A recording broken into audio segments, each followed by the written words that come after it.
Hello mga kalabs! Kumusta po kayo?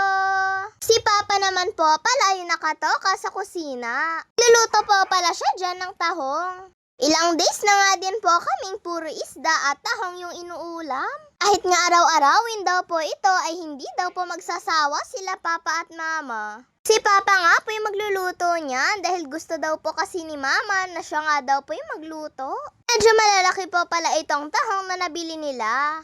At 1 kilo nga lang po yan. Sabi nga po ni Mama, dapat 2 kilo na nga lang daw po yung binili nila.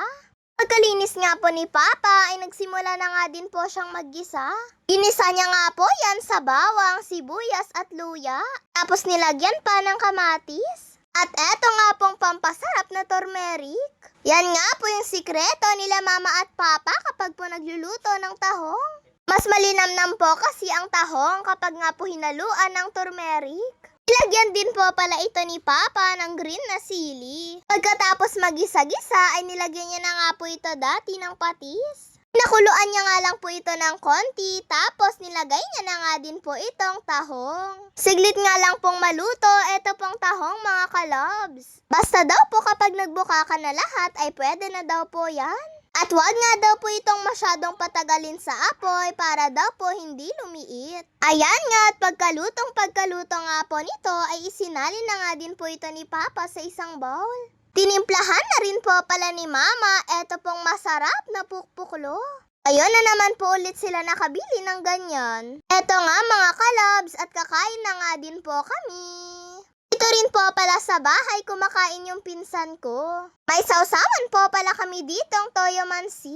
At the best nga po yan na partner ng tahong. Yung sabaw nga din po ng tahong ay sobrang malasang malasa. At dahil po pala yun sa turmeric at patis. Kaninang hapon naman po pala ay nagluto nga po si Mama ng merienda po naming kikiam. Ganitong merienda nga lang po ay sapat na. At nakakabusog nga din po. Yung pinagsasawsawan po pala namin dyan ay ginawa nga lang po yan ni Nanay. Pati rin po kasi sila ay nagluto nga din po ng kikiam. Kaya binigyan po kami ni Nanay ng matamis na sausawan. Hindi po pala lahat niluto ni Mama dahil titirhan pa nga po kasi namin si Papa. Umalis po kasi si Papa at syempre pag uwi nga po niya ay siguradong magugutom nga po siya. Marami din po pala akong nakain sa kikiam. Nagluto rin po pala si Mama ng isda.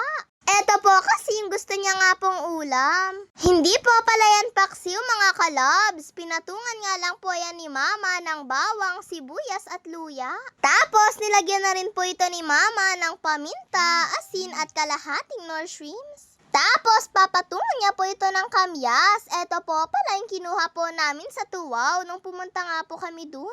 Binabad lang po pala yan ni Mama sa asin. Yan po kasi yung purpose ni Mama kaya po siya kumuha ng kamyas. Para po kapag po nag-ulam po kami ng isda ay lalagyan po namin yan. Lagyan na rin po pala ito ni Mama ng tubig at saka po suka. Tapos, tinakpan lang. At maya-maya ay luto na nga din po ito mga kalabs. Bago po pala ako magtapos ay gusto ko lang pong i-shoutout si Ate Marcia K. De La Cruz, Tyra Baguio, Ellen M. Mendoza from Binangonan, Rizal, Fav Kim. God bless to all mga kalabs!